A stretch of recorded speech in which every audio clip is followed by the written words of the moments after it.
अथ करवा चौथ कथा आरभ्या। करवा चौथ हिंदुओं का एक प्रमुख त्यौहार है। यह भारत के पंजाब, उत्तर प्रदेश, हरियाणा, मध्य प्रदेश और राजस्थान का पर्व है। यह कार्तिक मास की कृष्ण पक्ष की चतुर्थी को मनाया जाता है। यह पर्व सौभाग्यवती सुहागिन स्त्रियां मनाती है। यह व्रत सुबह सूर्योदय से पहले करीब 4 बजे के बाद शुरू होकर रात में चंद्रमा दर्शन के बाद संपूर्ण होता है। ग्रामीण स्त्रियों से लेकर आधुनिक महिलाओं को तक सभी नारियां करवा चौथ का व्रत बड़ी श्रद्धा एवं उत्साह के साथ रखती है। शास्त्रों के अनुसार यह व्रत कार्तिक मास के कृष्ण पक्ष की चंद्रोदय व्यापिनी चतुर्थी के दिन करना चाहिए। पति की दीर्घायु एवं अखंड सौभाग्य की प्राप्ति के लिए इस दिन बालचंद्र गणेश जी की अर्चना की जाती है। करवा चौथ में भी संकष्टी गणेश चतुर्थी की तरह दिन भर उपवास रखकर रात में चंद्रमा को आराध्य देने का उपरांत ही भोजन करने का विधान है। वर्तमान समय में करवा चौथ व्रतोत्सव ज़्यादातर महिलाएं अपने परिवार में प्रचलित प्रथा के अनुसार ही मनाती है, लेकिन अधिकतर स्त्रियां निराहार न रहकर चंद्रोदय की प्रतीक्षा करती है। कार्तिक कृष्ण पक्ष की चतुर्थी को करवा चतुर्थी करवा चौथ व्रत करने का विधान है। इस व्रत की विशेषता यह है कि केवल सौभाग्यवती स्त्रियों को यह व्रत करने का अधिकार है। स्त्री किसी भी आयु, जाति, वर्ण, संप्रदाय की हो, सबको इस व्रत को करने का अधिकार है। जो सौभाग्यवती सुहागिन स्त्रियां अपने पति के आयुष्य, स्वास्थ्य व सौभाग्य की कामना करती है, वे यह व्रत रखती है।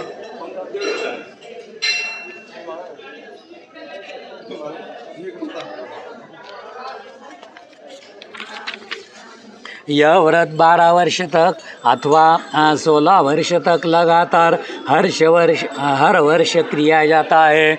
अवधि न पूरी होने के पश्चात इस व्रत का उद्यापन उपसंहार किया जाता है। जो सुहागिन स्त्रियां आजीवन रखना चाहे वे जीवन भर इस व्रत को कर सकती है। इस व्रत के समान सौभाग्यदायक व्रत अन्य कोई दूसरा नहीं है। अतः सुहागिन स्त्रियां अपने सुहाग की रक्षार्थ इस व्रत का सतत पालन करें। भारत देश में वैसे तो चौथ माता जी के कई मंदिर स्थित है, लेकिन सबसे प्राचीन एवं सबसे अधिक ख्याति प्राप्त मंदिर राजस्थान राज्य के सवाई माधोपुर जिले के चौथ का बरवाड़ा गांव में स्थित है।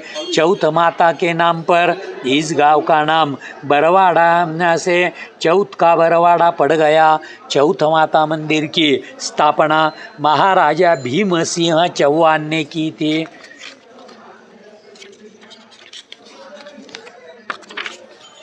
प्रथम कथा बहुत समय पहले की बात है। एक साहूकार के साथ बेटे और उनकी एक बहन करवा थी। सभी सातों भाई अपने बहन से बहुत प्यार करते थे, यहाँ तक कि वे पहले उसे खाना ले खाते और बाद में स्वयं खाते थे। एक बार उनकी बहन ससुराल से मायके आई हुई थी। शाम को भाई जब अपना व्यापार व्यवसाय बंद कर घर आए तो देखा उनकी बहन बहुत व्याकुल थी। सभी भाई खाना खाने बैठे और अपनी बहन से भी खाने का आग्रह करने लगी, लेकिन बहन ने बताया कि उसका आज करवा चौथ का निर्जल व्रत है और यह खाना सिर्फ चंद्रमा को देखकर उसे अर्घ्य देकर ही खा सकती है। चूँकि चंद्रमा अभी तक नहीं निकला है, इसलिए वह भूख प्यास से व्याकुल हो उठी है। सबसे छोटे भाई को अपनी बहन की हालत देखी नहीं जाती और वह दूर पीपल के पेड़ पर एक दीपक जलाकर चलनी की ओट में रख देता है। दूर से देखने पर वह ऐसा प्रतीत होता है कि जैसे चतुर्थी का चांद उदित हो रहा है। इसके बाद भाई अपनी बहन को बताती है कि चांद निकल आया है, तुम उसे अर्घ्य देने के बाद भोजन कर सकती हो।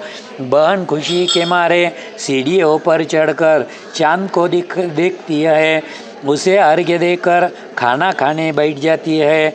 वह पहला टुकड़ा मुंह में डालती तो उसे छींक आ जाती है, दूसरा टुकड़ा डालती है तो उसमें बाल निकल जाता है, और जैसे ही तीसरा टुकड़ा मुंह में डालने की कोशिश करती है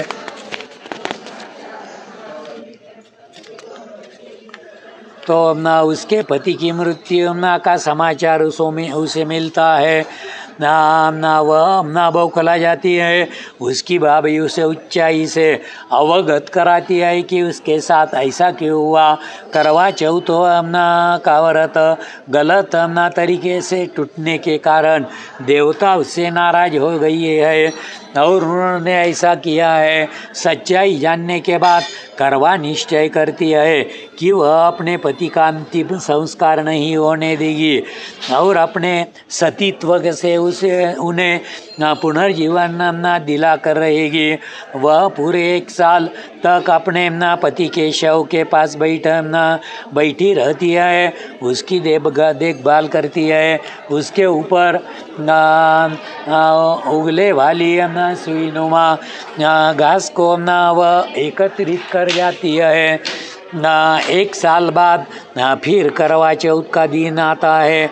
उसकी सभी भाभियाँ करवा चौथ का व्रत रखती है। सब भाभियाँ उसके आशीर्वाद लेने आती है तो वह प्रत्येक भाभी से यह सुई ले लो, सुई दे दो, तो मुझे भी अपनी जैसी सुहागिन बना दो, ऐसा आग्रह करती है। लेकिन हर बार भाभी उसे अगली भाभी से आग्रह करने का कह चली जाती है। इस प्रकार जब 6ठे नंबर की भाभी जाती है तो करवा उससे भी यही बात दोहराती है। यह भाभी उसे बताती है कि चूँकि सबसे छोटे भाई की वजह से उसका व्रत टूटा, अतः उसकी पत्नी में यह शक्ति है कि वह तुम्हारे पति को दोबारा जीवित कर सकती है। इसलिए जब वह आए तो तुम उसे पकड़ लेना और जब तक वह तुम्हारे पति को जिंदा न करे उसे नहीं छोड़ना। ऐसा कह के वह चली जाती है। सबसे अंत में छोटी भाभी आती है। करवा उनसे भी सुहागिन बनने का आग्रह करती है, लेकिन वह टालम करने लगती है। इसे देख करवा उन्हें जोर से पकड़ लेती है और अपने सुहाग को जिंदा करने के लिए कहती है। भाभी उससे छुड़ाने के लिए नोचती है, सकोटती है, लेकिन करवा नहीं छोड़ती है। अंत में उसकी तपस्या को देखकर भाभी पसीज जाती है और अपनी छोटी अंगुली को चीरकर उसमें से अमृत उसके पति के मुंह में डाल देती है। करवा का पति तुरंत श्री गणेश कहता हुआ उठ बैठता है। इस प्रकार प्रभु कृपा से उसकी छोटी भाभी के माध्यम से करवा की अपनी सुहाग वापसी मिल जाती है। हे श्री गणेश नमः गौरी। जिस प्रकार करवा को चिर सुहागन का वरदान अपने से मिलाती है, वैसा ही सब सुहागिन को मिले। इस कथा का सार यह है कि शाकम प्रस्थपुर देव वेद धर्मा ब्राह्मण की विवाहिता पुत्री वीरवती ने करवा चौथ का व्रत किया था। नियमानुसार उसे चंद्रोदय के बाद भोजन करना था, परंतु उससे भूख नहीं सही गई और वह व्याकुल उठी। उसके भाइयों ने अपनी बहन की न व्याकुलता देखी नहीं न गई और न उन्होंने पीपल की आड़ में आतिशबाजी का सुंदर प्रकाश फैलाकर चंद्रोदय दिखा दिया और न किरवती को भोजन करा दिया। परिणाम यह हुआ कि उसका पति तत्काल अदृश्य हो गया। अधिरविरवती ने 12 महीने तक प्रत्येक चतुर्थी को व्रत रखा और करवा चौथ के दिन उनकी तपस्या से उसका पति पुनः प्राप्त हो गया।